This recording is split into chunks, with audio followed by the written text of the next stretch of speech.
Greetings everyone, we are the group 4 and in this video we are going to discuss the circular flow model. But first let me tell you the importance of this model.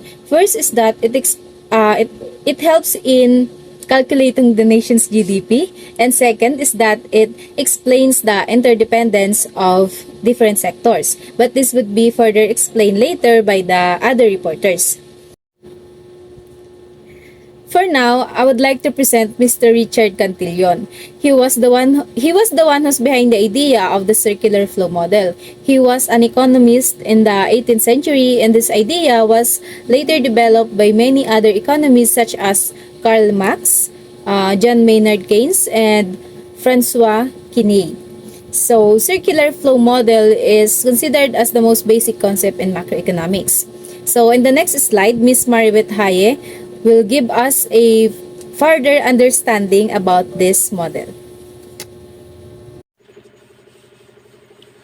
Before going deeper into the discussion, let us first understand the circular flow model. Circular model is a model that demonstrates how money moves through society in an endless cycle. It breaks the economy down into two primary players, households and corporations. It separates the market that these participants operates in as markets for goods and services and markets for factors of production. The circular flow model can be made more complex to include addition to the money supply like exports and leakage from the money supply like imports. How an economy runs can be simplified into two cycles flowing in opposite direction. One is goods and services flowing from businesses to individuals, and individuals provide resources for production like labor force back to the business. In the other direction, money flows from individuals to businesses as consumer expenditures on goods and services, and flows back to individuals as personal income like wages, dividends, etc., for the labor force that the individuals provided. As you can see in the illustration, there is a never-ending cycle happening here, but the involved parties are not that big and complicated. That's why this model is the most basic circular flow of an economy. In reality, there are more parties participating in a more complex structure of circular flow. So for my part, I'll be discussing the process or the flow of the circular flow model. So in flow model, it composed of two primary players, which is household and the firms. In the in these participants, it operates as markets and as well as uh, the the markets for the factors of production and for the goods and services. So here we're gonna expand the discussion regarding the flow of the circular flow model. Okay, so let's discuss the two groups of decision makers, the household sector and the firm or the business sector. So in the household sector, it contains the consuming population of the economy. Households consist of one or more persons who live in the same housing unit, such as a family. Households own all the economic resources in the economy. The economic resources are land, labor, and capital. So, land resources are the natural resources. Example dito is yung farmer, yung land owned by a farmer, or yung natural resources talaga like oil, water, and trees. Sa labor naman, ito din talaga yung labor. Ito yung work for which you are paid. Next is the capital resources. These are goods used to produce other goods and services. Example naman ito is yung hammer used by a carpenter or the computer used at a business. On the other hand, we have the firm or the business sector. It includes all the producers. A business is privately owned organization that produces goods and services and then sells them.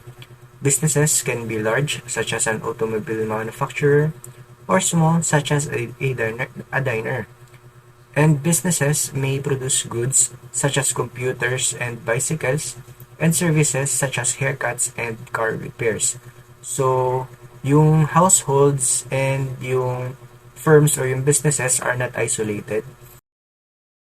And for the next slide, we have the product markets and the good and service. So it is also the market for the circular flow model, which states that household provides the factors of production to the firms through the markets for factors for production. So the household is has a great impact on the production of the goods and services provided by the producers, while the producers they impact or they give satisfaction to the needs of the households. So the firms will then use these factors of production to produce goods and services to be sold in the markets for goods and services. So the households will then buy these goods and services from the firms through the market for goods and services. So in this situation, the firms pay wages, rent, and profit to the households for their supply of the factors of production in the market or for factors of production. So household will use this income to spend on the goods and services supplied by the firm or the business in the market for the goods and services they needed. So when households spend money on these goods and services, uh, firms will earn revenue, which can then be reinvested to obtain more factors of production. So in short, household pay for the goods and services provided by the firms or the business. On the other hand, the firms or the business uh, give revenue to the household that can be spent on the needs or the for the goods and services they needed in their daily life. So, hello everyone, I am Raniela Tarnate, and I'll be discussing in this next slide the relationship of circular flow model to GDP. So, GDP is often an indicator of the financial health of an economy because it measures the total value of all new goods and services produced in an economy in a given year through three different ways. First, the value-added approach, the income approach, and the expenditures approach. So, GDP stands for Gross Domestic Product and represents the total monetary value of all final goods and services produced and sold on the market within a country during a period of time. So, it can be measured in three different ways. The value-added approach, the income approach, how much is earned as income on resources used to make stuff, and the expenditures approach, how much is spent on stuff.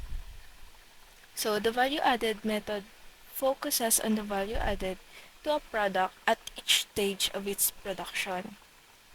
Next, the income method focuses on the income received on the factors of production such as land and labor. And finally, the expenditure method focuses on the various types of expenditure based on consumption and investments.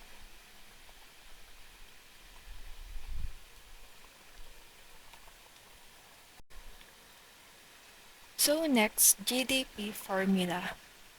GDP is calculated as consumer spending or consumption plus government spending plus business investment plus the sum of exports minus imports. It is represented as GDP is equals to C plus G plus I plus close parenthesis X minus M, where consumption or C represents private consumptions, expenditures by households and non-profit organizations. Then I, or investment, refers to business expenditures by business and home purchases by households. Next, G or government spending denotes expenditures on goods and services by the government, and X represents exports, then M represents imports. So in this next slide answers the question, what is the relationship of circular flow diagram to GDP? So GDP can be represented by the circular flow diagram as a flow of income going in one direction and expenditures on goods, services, and resources going in the opposite direction, wherein the diagram illustrates how the expenditures approach and the income approach must equal each other, with goods and services flowing in one direction and income flowing in the opposite direction in a closed loop.